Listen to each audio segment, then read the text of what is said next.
உயிருக்கு பேப்பரும் வீரனா இருக்க முடியாது. 3 முறை அடித்து விரட்டாண்டா பீரங்கிய துப்பாக்கிய நம்ம பாட்ட 3 முறை வெறும் குதிரை வாழும் வேலையும் வச்சு சாவதுன்னு ஆயிடுச்சு. அப்புறம் சரண்டறிஞ்சு சாகிறது சண்டைட்டு சத்துருவோம்டா. அதான்டா நம்முடைய பரம்பரை மரபணு. வீரப்பனை எப்படி இப்ப புடிங்கி போய் நேருக்கு நின்று சுட்டு விட்டாரா விஜயகுமார்? தொலைச்சிருப்பான். சின்னத்தாளுக்கு காசை கொடுத்து மோர்ல ரசத்தை வச்சு கொண்டு விட்டான்டா. ஆங்கில படம் தோத்து போகும்டா.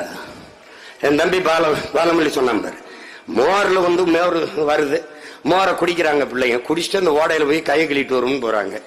நம்ம ஆளுக்கு முன்னாடி மோர் இருக்கு, கொஞ்சம் மயக்கமா வருது, இந்த மோர்ல ஏதோ தப்பு இருக்குன்னு நினைச்சு நம்ம பிள்ளைய மோரை கழுவிட்டு குடிக்க வேணாம்னு சொல்றதுக்கு திரும்பலாம்டா குடிச்சுக்கிட்டு இருக்காப்லடா.